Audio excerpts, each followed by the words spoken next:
hubungan Anda dengan Al-Quran itu hubungan apa? Atau hubungan di garis apa, di jalur apa, atau di ranah apa, di dimensi apa. Jadi ada hubungan intelektual dengan Quran, ada hubungan kultural dengan Quran, ada hubungan mungkin politis juga dengan Quran, ada hubungan batin, ada hubungan cinta. Nah, Anda ini utamanya dengan Al-Quran itu punya hubungan apa? Kalau hubungan Anda intelektual, hubungan intelektual dengan Al-Quran, berarti Anda harus membacanya, memahami bahasanya, kemudian merambah tafsir-tafsirnya sehingga Anda bisa mengelaborasi secara intelektual hubungan Anda dengan Al-Quran. Kalau hubungan Anda adalah hubungan cinta, itu Anda ngelihat ada mushaf Quran saja sudah tumbuh giroh. Jadi saya kira Allah menciptakan hidup ini begitu luasnya sehingga orang membaca Quran itu dihargai, orang menafsirkan Quran dihargai, orang mentadaburi Quran dihargai, orang melihat Quran hatinya gembira. Orang membeli Quran terus ditaruh di mejanya atau di lemarinya itu terus dia hatinya gembira. Pagi-pagi mau kerja dia ngelirik ada Quran hatinya gembira, itu aja sudah, kalau bahasa fikihnya sudah dapat pahala gitu ya. Artinya itu sudah bagus lah. Jadi Allah akan senang waktu itu kitabnya Allah kok. Maka kalau kita gembira terhadap kitabnya Allah, kan Allah gembira melihat kita gembira kan gitu.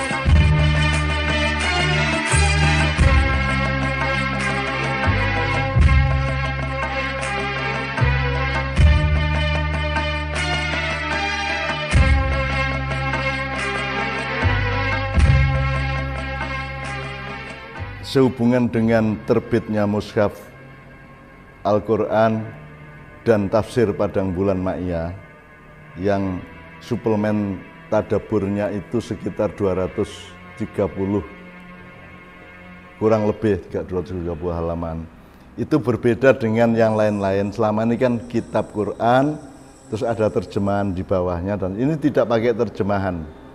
Maka kita rumuskan hanya dalam tadabur-tadabur karena kita percaya kepada para pembaca bahwa dia juga punya olah fikir dan olah batin sendiri sedemikian rupa sehingga menurut kami cukup dengan tadabur 230 halaman dan seterusnya itu mudah-mudahan ada pemikiran kembali. Qaf, Nun, Shad, Alif Lam Mim Ra, Alif Lam Ra, Kaf Ha Ya Ain Shad itu kan bukan bahasa Arab, huruf Arab mungkin, tapi bukan bahasa Arab. Bukan kata Arab, itu kata Allah. Jadi bahasa Arab di buku-buku Arab dengan bahasa Arab di Quran itu berbeda. Karena kalau bahasa Arab di buku-buku khasanah kebudayaan Arab itu karya manusia, tapi kalau Quran itu meskipun bahasa Arab tapi karya Allah. Nah ini bedanya bisa sangat jauh. Jadi bahasa Arab di bahasa Arab yang berasal dari Allah dengan bahasa Arab yang berasal dari manusia pasti perbedaannya seperti bumi dan langit. Jadi sebenarnya meskipun seorang penafsir atau kita memahami Quran itu dipersyaratkan paham bahasa Arab, tapi kan cuma bahasa Arab. Nah ada kemungkinan bahwa orang bisa paham bahasa Arab belum tentu paham bahasa Al-Quran, tapi ada orang yang bisa paham Al-Quran meskipun tidak tahu bahasa Arab.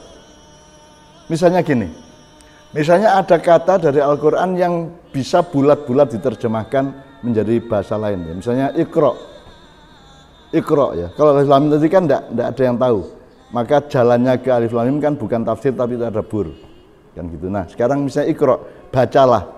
Kalau bahasa Jawanya wacanen gitu ya. Moco gitu ya. Iqra.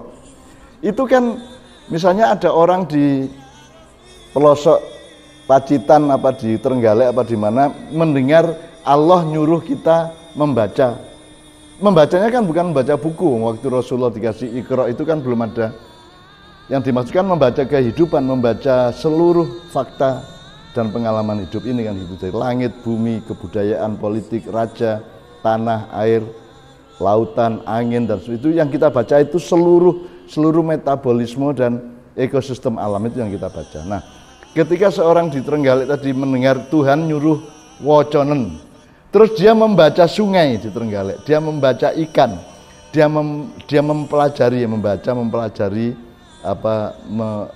menafsirkan air, menafsirkan jalannya air, sehingga itu kemudian dia menemukan sesuatu inovasi atau penglihatan atau kawruh bahasa Jawanya atau pengetahuan yang tidak didapatkan oleh orang yang bisa berbahasa Arab, mungkin enggak?